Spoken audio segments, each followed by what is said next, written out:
Civil score आपका चाहे जो हो, लोन मिलेंगे आपको इंस्टेंट, कैसे मिलेंगे मैं बताऊंगा। तो नमस्कार दोस्तों, स्वागत है इस YouTube चैनल में। और आज की वीडियो में हम बात करेंगे सिविल स्कोर आपका अच्छा हो, खराब हो, बढ़िया हो, एकदम बढ़िया हो, मतलब खराब हो या ना हो, उससे कोई लेना देना नहीं। आपको लोन मिलेंगे ये मैं बताऊंगा कैसे मिलेंगे। आपको लोन लेना है, लोन से संबंधित चीजें को जानकारी रखनी है तो इस वीडियो को देखें।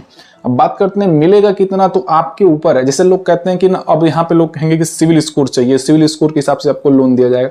कोई दिक्कत नहीं है, लोन आपको मिलेगा चाहे आपका सिविल स्कोर एकदम खराब हो। यानी कि 5,000 से 50,000 के बीच में आपको पैसे की जरूरत है और तुरंत चाहिए होगा तो कैसे मिलेगा लोन, वो तो आपको पता होगा, आपने बहुत सारी वीडियो देख रखी होंगी।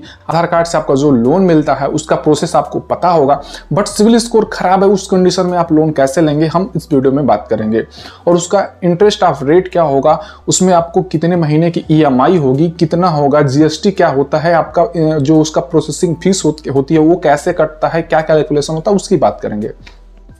नॉर्मली मैं बात करूं कि दोस्तों, जब कोई आदमी अपना सिविल स्कोर बेहतर होता है तो जाता है, यदि बैंक से लोन लेता है तो उसको 10 से 15% के बीच में जो उसका होता है इंटरेस्ट ऑफ रेट होता है, जो कि उसको सालाना होता है।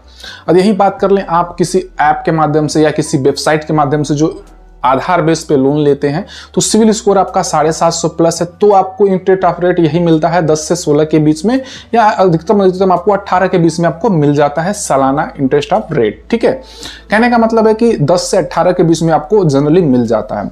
लेकिन बात कर लें कुछ ऐसे जो हैं लोग हैं या ऐसे जो कंपनियां हैं, ऐसे जो संस्थाएं हैं जो आपको लोन देती हैं आधार बेस पे, लेकिन उनका रेट ऑफ इंटरेस्ट बहुत ज्यादा होता है। आपका सिविल स्कोर से उन्हें कोई मतलब नहीं होता है, किसी गारंटी की जरूरत नहीं होती है कि आप कोई उनका गारंटी रखिए तब आपको लोन देंगे। नहीं, उनका एक सिस्टम होता है कि आपको लोन देंगे, आपका सिविल स्कोर चाहे एकदम खराब हो कोई दिक्कत नहीं, आपको लोन मिल जाएगा, पैसे आपके पास आ जाएंगे, इंस्टेंट आ जाएंगे। लेकिन उसका सिस्टम होता है, जैसे कि मैंने बताया अभी कि 10 से 16 के बीच में आपको जनरली बैंकों से मिल जाता है। और ऊपर से दूसरी जो प्राइवेट कंपनियां हैं, जो फाइनेंस कंपनियां हैं, जो आपको लोन देती हैं, उन कंपनियों से लेते हैं तो 18-20% तक, अधिकतम 20% तक आपको लोन जो है वो मिल जाता है। अब यदि आपका सिविल स्कोर एकदम खराब है तो प्राइवेट जो फाइनेंस कंपनियां वो आपको लोन देने से रही, बैंक आपको लोन देने से रहा, मतलब नहीं देगा। ठीक है, तो ऐसे कंडीशन में आपको फिर इधर उधर खोजना पड़ता है, ढूंढना पड़ता है, और कहीं ना कहीं आप इसी चीज को लेकर के इस वीडियो में बने हुए हैं। तो बता दें कि ऐसी जो चीजें होती हैं, यदि मान लें आपको 5,000 से 50,000 के बीच में लोन चाहिए, तो ऐसा नहीं कि वो एक बार में आपको 50,000 दे देगा, ऐसा भी नहीं है। वो आपको एक छोटी मुश्त ही देगा, जैसे 10,000 20,000 तक दे सकता है। वो ऐप या उस कंपनी या उस फाइनेंस के ऊपर है कि वो आपको कितना लोन प्रोवाइड करना चाहता है, कितना रिस्क वो ले सकता है। आपको मान लीजिए लोन यदि 20,000 का पास होता है तो उसमें आपको मतलब 36% तक ब्याज देना होता है। और लगभग फाइनेंस जो कंपनियां हैं, सिविल स्कोर जिसका खराब होता है उस पर 36% का चार्ज करती हैं। आपको सुनने में बहुत ज्यादा लग रहा होगा, लेकिन जो उनके बताने का तरीका होता है वो रेट ऑफ इंटरेस्ट ना बता करके आपको EMI और आपका जो वापसी का ब्याज है वो कैलकुलेशन करके बताते हैं, जिससे आपको बहुत ज्यादा अंतर नहीं लगता। और आपको इंस्टेंट जब पैसे की जरूरत होती है तो वो पैसा बड़ा नहीं लगता है, लगता है कि हाँ मेरा काम होना चाहिए, पैसा चाहे जो खर्च हो जाए।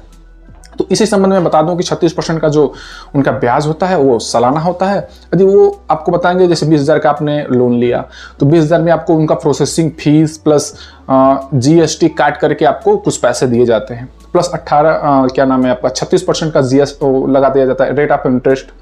वो आपको EMI में कैलकुलेशन कर दिया जाता है कि आपको हर महीने, मतलब 6 महीने की EMI आपको बना दी जाएगी। 6 महीने आपको 3-3 हज़ार रुपये, 4-4 हज़ार रुपये देना है, आपकी EMI कंप्लीट हो जाएगी। और आपको भी लगेगा कि हाँ 4,000 रुपये तो मैं पर मंथ उनको दे ही सकता हूँ, इंस्टेंट मुझे 20,000 रुपये की जरूरत है, मेरे काम हो जाएगा, और उनको पैसा से मतलब है।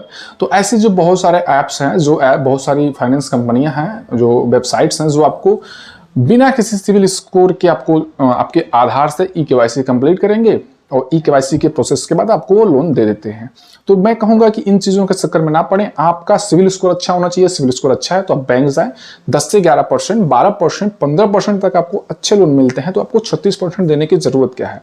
और दूसरी चीज है वो आपका एक सिक्योर्ड होता है। हाँ, सही चीजें हैं, उसमें आपको extra processing fees, extra GST, extra चीजें देने की जरूरत नहीं पड़ती है। बट ये प्राइवेट जो फाइनेंस चीजें हैं उसमें आपको GST अलग से देना पड़ता है। GST तो आपको मान लीजिए ठीक है, रेट ऑफ इंटरेस्ट जो होता है वो 15-16, मतलब 20% से कम आपका रेट ऑफ इंटरेस्ट रहेगा नहीं। लेकिन यदि आप बैंकों से लेते हैं, किसी अच्छी फाइनेंस कंपनी से लेते हैं, तो आपके जो थोड़ा सा है वो कम हो जाते हैं। तो ये चीज़ों का आप ध्यान रखिए।